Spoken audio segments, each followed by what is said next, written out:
Well, that was Hangtown. 7, 6, 5, 4, 3, 2, 1. You'll never have the sacred stone. Oh, this you crazy mother.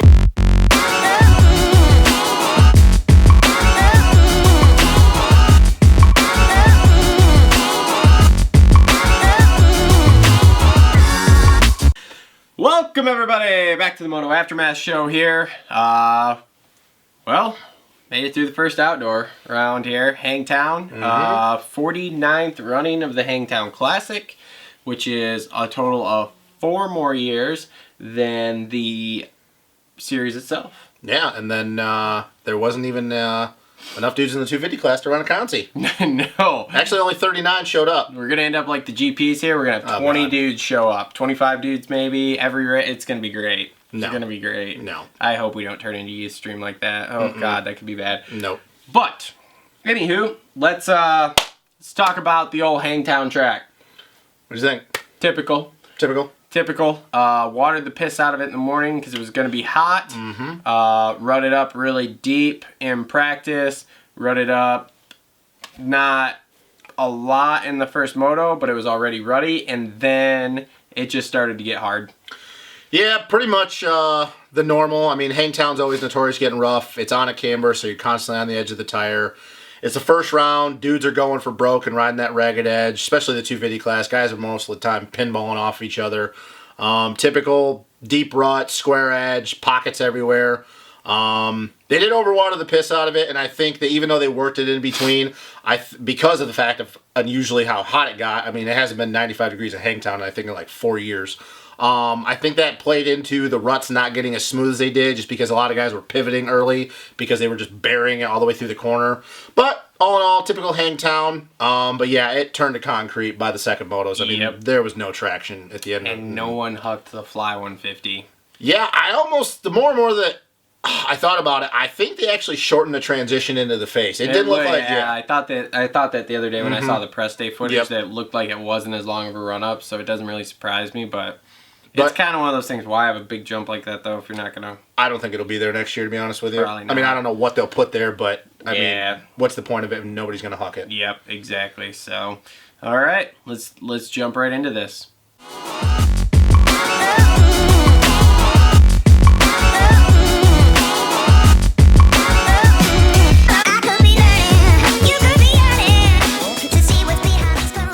All right, 250s. You want to start from the bottom up or the top down? We can start from the bottom up. I like the bottom up. Oh my god. All right. Stop. Just quit. All right, you want to start with overall? You want to start with the second moto? Go ahead. It's all right, let's start. Let's just talk overall here, okay? So from the bottom up, let's talk about Forkner. Rough first go in the first moto. Team said there was bike problems that were out of his control, electrical stuff. So what are you going to do? I mean, honestly, with the way his day started in practice and then seeing the first moto, not knowing that he had electrical problems, I was really thinking that this was going to be a bad start to Austin Forkner's sophomore season. And sophomore slump. He did use those exact words. Sophomore slump. Yeah, I think it's coming. Like we talked about, I think it's coming. It's probably not going to happen until the end of the year. Well, it's not. You don't know that. Last year he got stronger at the end of the year. Fucking won at Washougal. I don't care. You sound dumb right now. I really don't. You just sound dumb. Dude, okay. Do you see how much everybody was up at... Okay, we're getting off track. My point is I think it's coming. We got to stop doing that. I think it's coming. He rode good. I mean, honestly, I think one more lap, J-Mart probably would have got him, but for the fact... Dude, how many shots does J-Mart need to have at him before you say, okay, Forkner just beat him? Forkner passed him. He did? No, he didn't, actually. Yes, he did! He passed him back, but technically he didn't have to pass him to go around him completely. Alright. Okay, who's coming off pelvis problems? Alright. I'm just telling you. Alright. One more lap, J-Mart probably would have got him. Want to talk about how Osborne isn't going to win the fucking Supercross title, too? Or we're over Supercross. I'm just saying, how many times do you want to sound dumb right now? Because do you want me... I mean, I didn't know we were going to get into talk about J-Mart this quickly, but do you want to talk about what happened with Cooper Webb last year? I mean, yeah, we can. Okay. And maybe by the end of the year, J-Mart picks it up. We're talking about Forkner right now. Okay, so he had a shitty first moto and he got second the second moto. What do you want me to say about him? He had a second. great ride. He got second. Had a great ride. Okay, so AP fucking faded, AC faded, Savachi just sucked, Amart faded. Savachi had the Savachi syndrome in the first moto, went fucking down, surprise, surprise. And by Second what I moto, mean he by did- surprise, second no moto, surprise he at all. got- he just got Second beat. moto, he didn't go down, he just sucked, but whatever. What I'm saying is that there were guys that faded and that were faster than Forkner, they just faded. It was 95 degrees. First round, awesome. He did second. Rode like shit all the way up to that point, but he got second. But do I expect him to get second the rest of the year? No. I don't know about road like shit. He came from last to 11th in the first moto. He's probably going to get the hard charger award. Okay, I next week. didn't look at the first results, but they said that he got 11th. But I thought also they said that after J-Mart had problems, he got 11th. So I'd have to go back and look at that because somebody I think screwed up. The last thing I saw, Forkner was in 11th the first moto. So what did J-Mart get then? Because they said J-Mart got 11th. I don't know either. We'll have to go look No, at it. J-Mart didn't get 11th the first moto. Yeah, somebody said they had bike problems Yeah. but went into the pits and came back out. No, that was Forkner they were talking about. What? Forkner had those electrical issues. He went into the pits and then came back out because he was talking about they wouldn't let him come out of the pits till everybody went by. That's why he was in last. Okay, well, anyways, be that may, he got second. He rode good and stuff. Okay, that's all you can really say about it. Fifth overall, so that was good. That's good. Good for him. Awesome. Do I expect it most of the year? I think he's going to have ups and downs and stuff, but he rode good. He didn't have anything for Zacho, but okay. I see him right in that top 5 all year. Maybe. I do. Maybe. I think he's going to have the sophomore slot by the end of the season. I do. I see him right in that top 5 all year. But anywho, let's move up to 4th place. Talk about AC. Great first moto. Mm-hmm. Great first moto. Whole shot leads for what? I don't know. Not that long. Maybe like 15 minutes. Something like that. Yeah, he led for a while, but it looked good. Second moto just faded. Him and Plessinger both, but again, there you are. Freaking 95 degrees. It's going to happen. Yeah, I don't think AC really has any excuse because after Vegas, or leading up to Vegas, he was training down at, in Florida and stuff, so I don't think he really has an excuse. AP maybe just because his base is out of SoCal. He looked good. If you want to talk speed for speed, I think AC was probably the second fastest on the weekend going off the first moto, but he faded. It is what it is. He made a lot of mistakes and stuff, especially when the Savachi, Mitchell, J-Mart, Forkner train started coming in. He was not flowing through ruts. He was looking like crap on his line selection through the roller section. He would go outside and cut back inside, go inside, cut back outside, and he was struggling and stuff, but 95 degrees, I think a lot of guys kind of misjudged what the first round was going to look like, which is surprising because Hangtown is always the same. Yep. But, he rode good. That's a good way to start the season for him considering what his past few years have looked like. Yep. So. And then, moving into 3rd, getting on the podium here, Plessinger, same way, looked good all day, faded in the second race, but man, he was fast the first moto. I don't know what AP's problem is right now. There was a lot of times where it looked like he was going to close the gap on Amart, would get there, shut down. Get there, shut down. And, I don't know if it was just, him pushing so hard and sprinting for a lap and then he would stall. But he's got to work on something because he looked gassed after both of those motos. Mm-hmm. So. Now, probably one of the strongest people other than Osborne, 2nd place, Alex Martin. Yeah. Man on a mission. Yeah. Especially that second moto. Although, that second moto, when he got into second, we both looked at each other and went, oh, he's going for Zach. And then all of a sudden it was like the brakes went on and there wasn't any momentum going forward anymore. The track, I think, was one of those things that when you started pushing because of where he was at, if you're in a pack, because everybody was just struggling to get into a groove, it was easy to make up time. But once he got a clear track and really had to put in consistent laps and just worry about himself, I think the track was just so sketchy that it was going to be hard, even as fast as he was going, to make up that time. Because at that point, Zacho just had a clear track himself, so he was putting in consistent laps, where if you were in the middle of the pack, okay, you close up on somebody, they get timid, they knife the front end or cross rut, and that allows you to make up a little bit of time. But Zacho, he was out front and doing his own thing, and Amart, I think, just kind of stalled out and couldn't make up any more time. I think he made up 2 seconds total, if that. Yeah, So. and then Forkner closed on him, got by him, Yep. But, overall winner of the day, Zach Osborne, just rolls on. The big momentum rolls on. Came out of that Supercross championship with that championship, and Alden Baker is, proving the point that he can take anybody almost and make him into a champion at this point. So we'll see. Well, this is his first guy that he's done it with that hasn't won a championship. Well, yep. So let's not fucking lay him the king. That's why I said almost anybody and make him a champion. But you got to think, though, okay? Not only do you have Alden, who's worked with all these guys and obviously can get you physically and mentally in the spot you need to be. But then you put him with Marv, who's been here and done it as far as the 250s go, and Dunge, who has been there and done it as far as 250s and 450s go. I mean, when you have all that information and knowledge in your corner, I mean, it doesn't really surprise me. No, Zacho's always had talent. Nobody's Yeah. ever disputed that. I mean, people forget, even though because it's been a long time, like he had a great amateur career. He was one of the fastest guys. His just fitness, a la Snap Pack, he just didn't have it. Yep. But I will say, he was impressive. He was without a doubt the fastest guy. What do we always say at the first round of outdoors? No, it's like the first round of Supercross. It's nuts. You never know what can happen. So that's the thing. Like, do I think that Zacho, barring anything catastrophic, is not going to look like this the rest of the year? No, I think he's going to look good. But once again, it's like I said about J-Mart. What happened with Coop last year? Yep. Yeah. Well, we'll see. And it's the same thing. J-Mart's coming off of an injury, a pelvis injury, which if anybody's ever had them, knows those don't just get over in time. I think that J-Mart's going to continue to roll because he definitely looked good that second moto and stuff. I think getting a crappy start definitely hindered him on that track. He's going to get going, and we all know how good J-Mart is when he gets back to the East Coast with that tacky dirt. I'm not saying J-Mart's going to pull off a coupe last year, but for anybody that thinks that, oh, well, this is just going to be like Supercross and Zacho's going to be clearing the way, Joey Savacci last year, perfect example. What do you do at Hangtown? Yeah. 1-1. What do you do with the rest of the season? All right, I'll give it to you. No.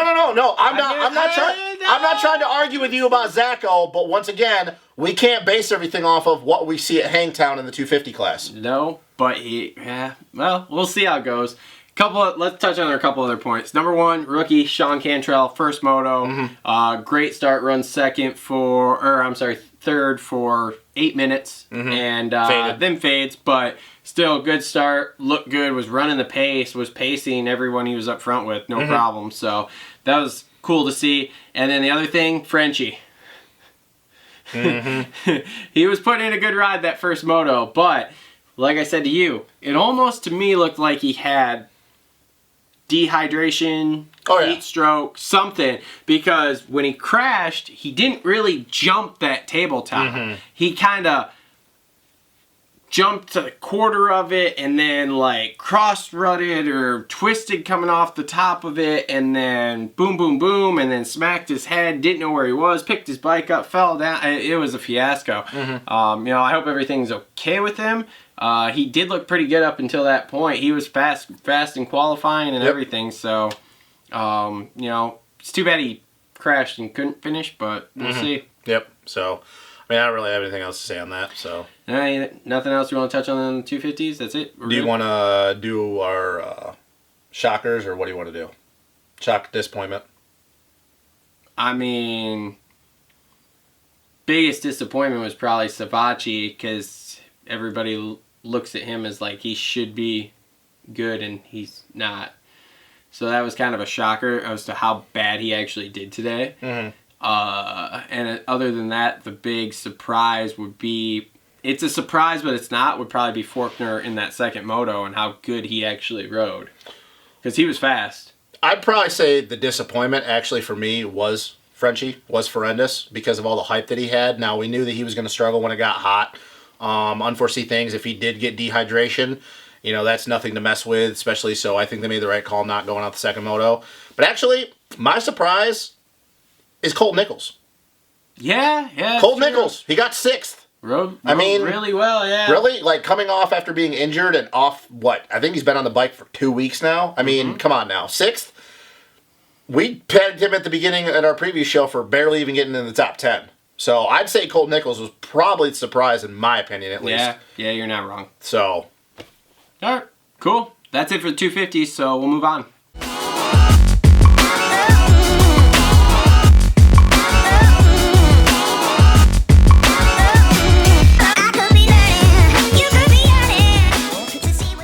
All right, moving on. 450s. Where do you want to start on these guys? Might as well same thing as 250s, bottom up. Okay, let's, I got the top 10 written on the board there, so let's quickly go through the bottom 5 and then we'll get into the top 5. Okay, so 10th place, overall for the day, Justin Bogle. Not bad. Not respectable. Considering he probably had the worst Supercross season you could ever have as a factory rider. Yeah, so not awful, not great. Didn't lose the championship, didn't win the championship today, so whatever. Moving up, 9th place, Barsha. Woohoo. I mean, that second moto, let's be honest, the second moto, I definitely wouldn't have thought he would have got 5th. Nope. That was good. That was a good ride from him, but Let's just say that if he has to do something this year, and I know we've said it, and I know this is kind of off course, but he has to do something this year, so anything he can build on, he needs to take it and run with it, plain and simple. 8th, Cole Seeley. I don't think that's bad considering he's coming off that injury, and I don't know if the he's first moto. and I don't know if he's fully healed from that injury like they say he is, but you know, he was healed before and he fucked himself back up in one race, so you know, whatever. Cooper Webb 7th. That's a little bit of a letdown. Thought he was going to do a little better than that, get into that top 5, but again, he didn't lose the title today. He got in, he got solid points, he didn't get hurt, he got out. I think it's just going to take him a little bit to get adapted to running the pace for 35 on the 450, and I think that's all it is. Nobody don't blow their mind, and even with the 6th place guy, the same thing. Well, Blake Baggett. Yeah, Blake Baggett, same thing. Again, got in, got points, got out. Not great, but again, it's just the opening round, so I don't know. Those two were a little bit of a disappointment. They were. Because they were a little more hyped coming in, because they were definitely in the conversation for the top 3. especially with Dunge being out now.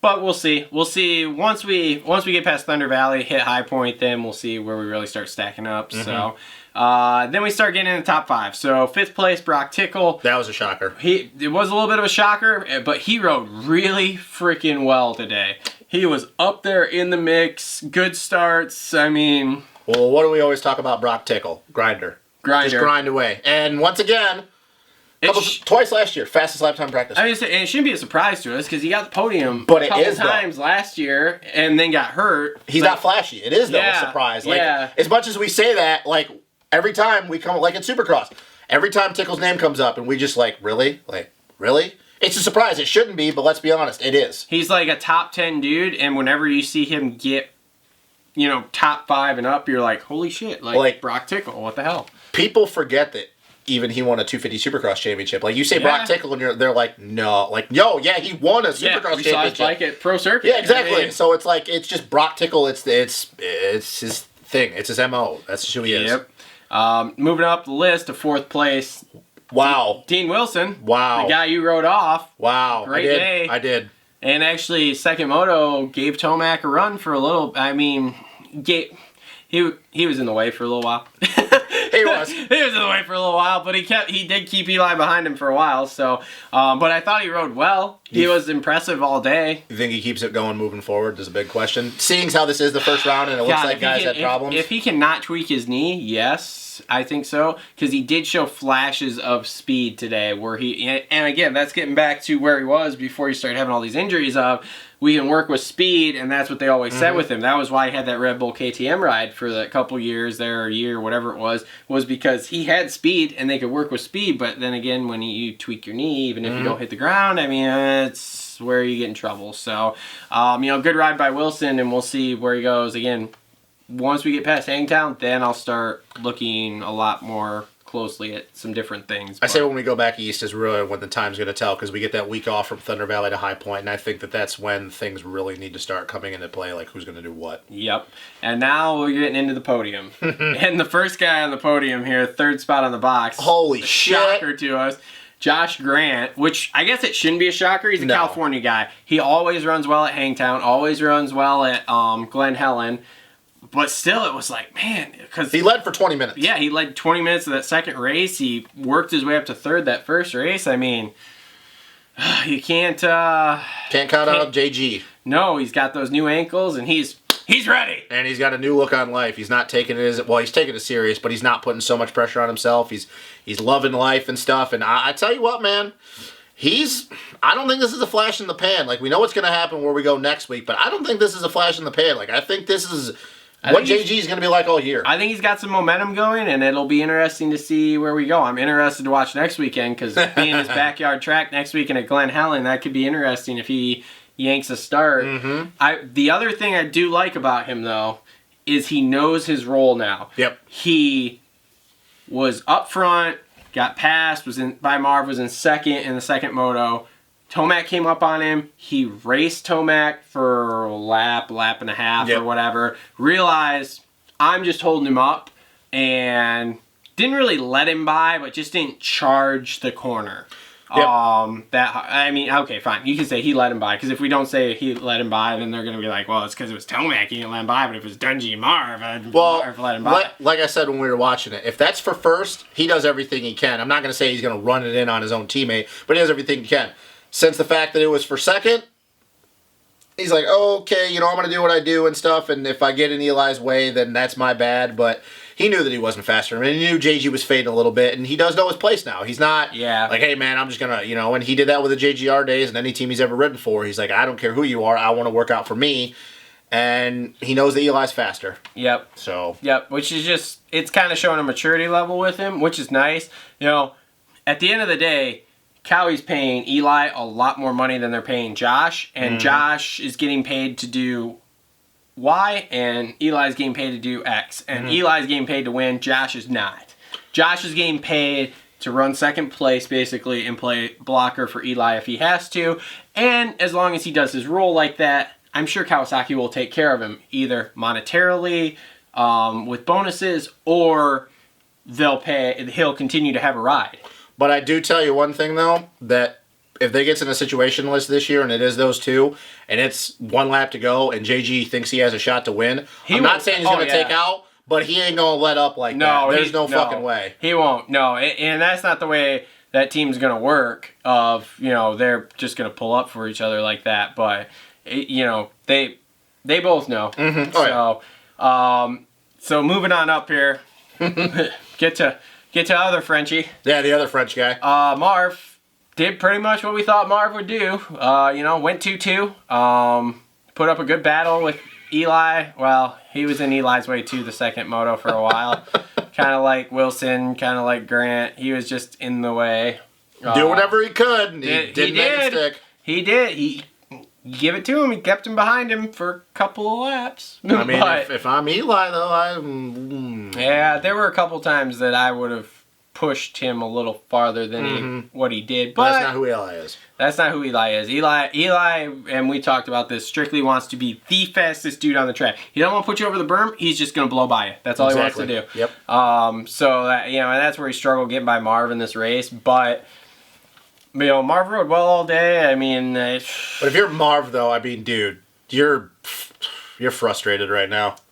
Like, bro, I don't know if he's that frustrated, because it is only the first round. And again, he got in, he got solid points, he didn't lose the title, he's behind by 6. And honestly, I agree with you, but you also got to look on the flip side. If you're Marv, if I'm Marv, I'm frustrated right now, because even though it is the first round and we don't know, we are seeing a maturity thing with Eli, even though whatever happened in Supercross, we're not talking about that. He knows he's not faster than Eli. The 3 seconds a lap faster the first moto proves that. Catching him proves it even more. And it's like, dude, if I even get a start and I still can't beat him, like, I'm sorry, I'm frustrated. Like, I get what you're saying, and I don't disagree, but you know what I'm saying? Like, dude, there's no way he's gonna beat him straight up this year. I think if we continue to see this kind of thing happen, where, like, say he gets a start and Eli doesn't, and Eli continues to pass him, by the time we get to round 4 or 5, if this continuously happens, then we're going to see a really, really frustrated Marv. Right now, I don't think he's probably a little disappointed and bummed, like, oh man, like, I had him, but, whatever, he was fast today, and that's, Hangtown, as much as anybody wants to argue how bad Eli rode last year, he had a lot of things going against him. Shoulders. Hangtown's like Eli's track, basically, so... but again, Marv rode well, and obviously we've been talking about him already. Tomac rode really well all day. Had that tip over in the first moto, which literally the first moto was kind of a snooze fest for me. In fact, I was falling asleep until he shouted. He was like, "Oh my God, Eli crashed!" I was like, "Oh God, what the hell happened?" But dumb little mistake. But again, Tomac did pretty much what we've all thought he was gonna do. Whether Dungey was there or not, it just... and honestly, like I told you, I almost hope, as much as I want to see Eli win by a minute, I almost hope that Eli gets 10th, 15th place starts because I'm going to tell you what, guys, I don't care what anybody says. Eli yanks a holy. Even if he does go down, he made up 2 seconds in a lap after he went down. It's going to be a very boring year, and even if you don't like Eli, you can't not agree with that because he's on another level. I'm sorry. He is. Plain and simple. I don't care if Dungey was there or not. And once again, I'll say that the only person on the planet that can match Eli's speed for speed, not riding right now. So, yeah. I mean, you almost got to hope, even if you're an Eli fan, hey, man, I really hope he gets a 15th place start or a 10th place start to make this interesting. Yeah. Otherwise, it could be a long, boring summer. It kind of be like last year when Kenny was winning every single moto, where you just kind of were like, well, he's out front again. Yep. How much time we got left? Like, there just won't be a lot to it. So, that's pretty much it for the 450. Anything else in 450s that you can think of? Craig hole shotted the first moto, which was pretty good, till he had a really stupid freaking crash. And then, well, whatever. I don't even know where he finished. I don't care. Well, I'm pretty sure we both can agree who the surprise was, and that'd be JG. Yeah. My disappointment, honestly, was probably... Man, it's hard to say because he did better the second moto, but after what happened in the first moto, I gotta say Anderson. He was nowhere on the board all day. I know what happened in the first moto was out of control. He messed up his eye. I really hope that doesn't end up being an issue, like if it did hurt him. But I know he got like 6th or 7th the second moto. But man, he was really not on my radar the whole entire day. Like I know he did decent in practice, but even at that, he just didn't look like he was getting into a groove and he could challenge for the top 3. And everybody pegged him as a podium guy. Yeah, which is funny because I've kind of lost some faith in him. He just hasn't performed the last 2 years like he should have, I thought. But Yep. Oh, I agree. Yeah, I'll just agree with that because I don't really have another one that I can think Baggett of and right Coop off. would be the only other guys. So, but they weren't big disappointments. They were just slightly below par. So, anything else? Anything else we want to talk about? Period. No, not right now. Nothing. Okay. All right. Cool. Well, that's been our Hangtown review. Oh, we're not gonna do predictions? Nah. Why? I don't want to predict everything every week. We do that at Supercross when we talk about the freaking fantasy, but outdoors, Okay. It's the summer. We're relaxing. Okay. We had a week off. Now I'm lazy. Okay, predictions. Osborne and Tomac are going to win. You think Osborne's going to win at Glen Helen? Yup. Really? You think he's going to beat Jeremy Martin at Glen Helen? Yup. Okay, I don't believe that. I would probably say Osborne gets 3rd at Glen Helen. Okay. I say J Mart wins and Fortner gets 2nd. Okay. And I think that JD gets 2nd in 450 class. Osborne and Eli are going to win. That's been this episode of the Moto Aftermath Show. Thanks for tuning in. Make sure you guys follow us on Facebook. Remember, we are doing Facebook Live updates every week for practice. Right after practice, within like a half an hour after practice is over, we're doing Facebook Live updates. We did one today. You guys can go back and watch it if you want to. They're not very long. They're like, what would we do, 5 minutes or something like that.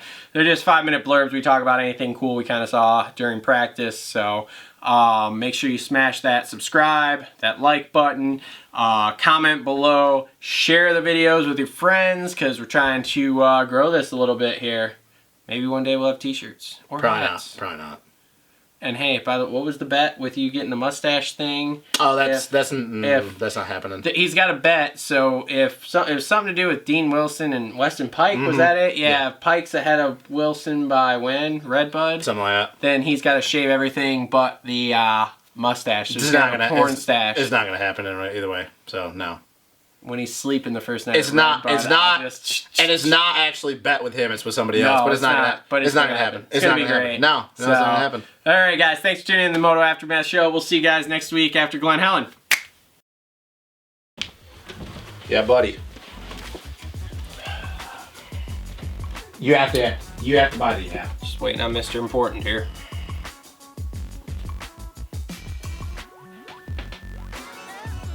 What do you mean, like offline? No, you just NBC Gold app. Just type in NBC Gold app, and then it'll bring up the app to install it or not. Just search it on like search it on like Google or on your phone or something. No, you can put it on the TV. I misunderstood what you're saying. Yeah, you can, because that's what we did. We ran a cable from Travis's phone and watched it on his TV. Oh, I shit my pants. Do you have an iPhone? Yeah. Yeah, he's got an iPhone.